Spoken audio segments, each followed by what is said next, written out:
Welcome to the Spirit-Led Life podcast. We're Marnie and Dave Kuhns, and in each episode we explore the beauty of finding God's presence in our everyday lives, from the tranquility of nature to our business endeavors and personal relationships. Join us as we share insightful conversations with each other and interviews with Christian business owners who integrate faith into their careers and follow the Spirit to achieve meaningful success.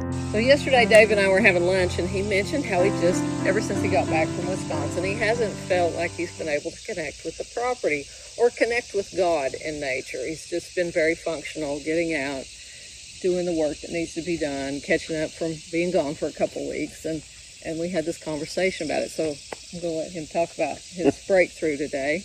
And it was really interesting because if you know how connected I am to this property and to God and Christ through nature, then you'll understand how jarring it was for me to come back here and just see everything as, oh, I need to weed, I need to fix the lawnmower, I need to cut down certain things. And it was kind of a carryover from being up at my dad's, where I really needed to clear out some invasive species that he had on his property, and it was just very functional. And I got out here and I just was feeling disconnected from, not necessarily from God just in general, but really my connection with God in nature, and Christ in nature and his creations.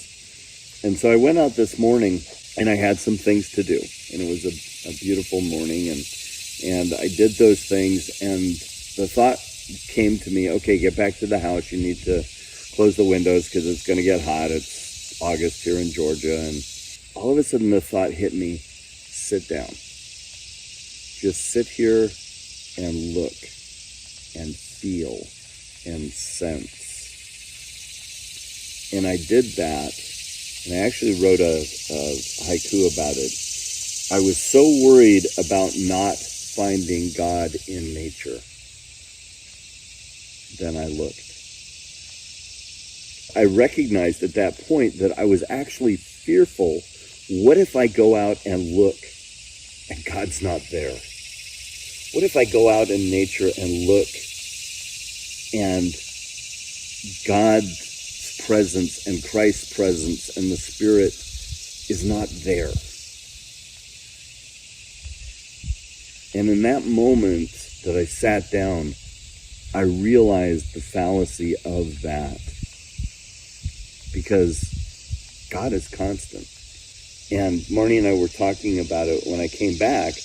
It reminded me of, she has this book, Finding Peace in a Turbulent World, Living in Sacred Nature, and I'm going to let her read what she wrote about God's love and the earth.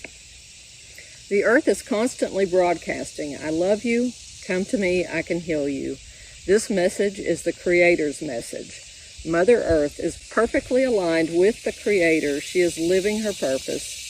And all beings who live their purpose and who are aligned with the divine are conduits of God's love, healing, and messages. Mother Earth's message is God's message, and his message is one of healing, love, and peace. And when I was talking to Marnie about it, I just went, we think, as humans, we think, well, what if God doesn't show up in nature? What if? No, that doesn't happen. Yeah. If we are right with ourselves and really seeking Heavenly Father and Christ, he's there. It's his promise to us. He loves us as his children.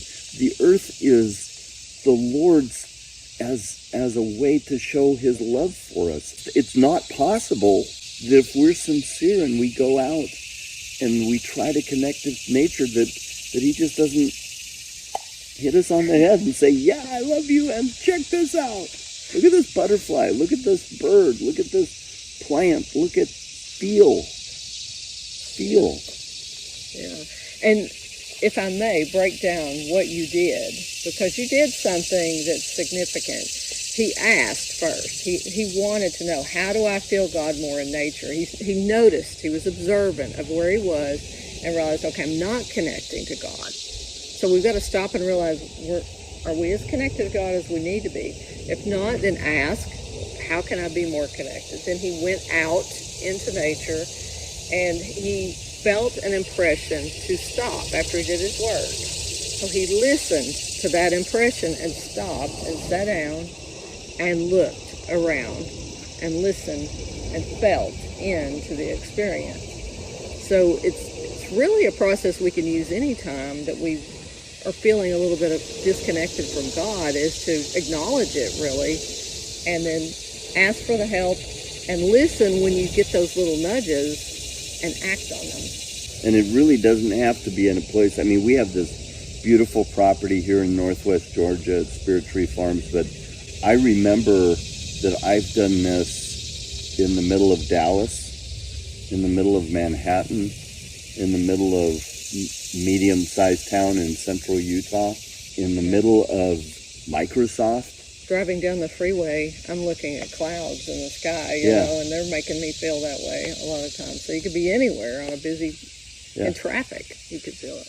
I remember one time I was at the Pfister Hotel in Milwaukee, my hometown. I was there for a conference, and I looked out of the window, and all I could see were these old brick factory buildings, some of the old breweries and things like that. And it was kind of cool to look at the bricks, but this is from like the late 1800s. I'm looking and I'm thinking, you know, this industrial kind of like up in Sinclair's The Jungle, this industrial complex that used to belch smoke and that type of thing. And then I looked, and there was a wildflower growing out of the top of one of the chimneys. And I just felt God's love, and nature finds a way.